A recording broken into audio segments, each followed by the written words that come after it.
As the plane carrying journalists Lara Ling and Euna Lee and former President Bill Clinton approached the airport in Burbank, anticipation was obvious on the faces, in the gestures of the women's family members. As the plane taxied into the hangar in the golden light of dawn, the excitement was best summed up by Lee's 4-year-old daughter Hannah, holding her father's hand, skipping to the stairway for the moment they had waited almost 5 months to see. Ladies and gentlemen, please help me in welcoming home Lara Ling and Euna Lee. Hannah hugged her mother and wouldn't let go.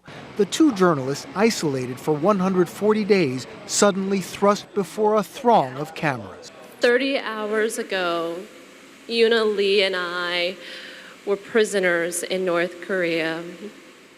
We feared that at any moment we could be sent to a hard labor camp, which made them all the more anxious when they were suddenly called into a meeting by their captors, not knowing what to expect. And when we walked in through the doors, we saw standing before us President Bill Clinton. Bill Clinton said nothing today. He didn't have to. The journalists praised his deeds. With his help, they were pardoned of their conviction for illegally entering North Korea and their sentence to 12 years hard labor. Then Bill Clinton brought them home. After the emotional reunion, Ling and Lee left quickly with their families to follow official government debriefings, including by the State Department, and what the women say they long for most, some quiet time with their families. Their families were grateful, relieved, overjoyed. I think the first thing I said was, wow, I can't believe this is amazing. I think that they saw each other very early on for a couple of days in the beginning, and then they were separated for the duration of the 4.5 months. As for Euna Lee and Hannah, how does it feel to be home? Thank you. It feels so good. Today, President Barack Obama said he too was relieved. We are very pleased with the outcome, and I'm hopeful that the families are going to be able to get some good time together in the next few days. For 4.5 months, the nation watched as the families walked a tightrope, trying to keep the journalists' plight before the public eye with candlelight vigils, trying not to say anything to inflame the North Koreans. The women were captured on assignment for former Vice President Al Gore's current TV. But I want you all to know your families have been unbelievable. We could feel your love all the way in North Korea.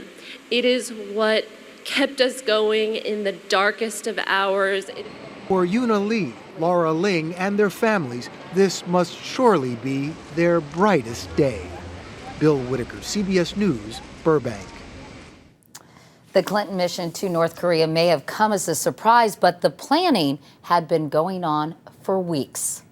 The arrest of the two journalists on March 17th set off a flurry of back-channel diplomacy. The urgency only grew greater on June 8th when Ling and Lee were sentenced to 12 years of hard labor in a North Korean prison. After months of requests by intermediaries, the North Koreans allowed the two women to call their families. It was these phone calls that started a delicate negotiation that led to their freedom. They did not want this issue to start to blend into the broader geopolitical issues that we have with North Korea. The North Koreans told the prisoners they could be granted amnesty and released if President Clinton came to Pyongyang. In mid-July, the two journalists passed the message to their families. Jack Pritchard is a former envoy to North Korea. He was a safe choice.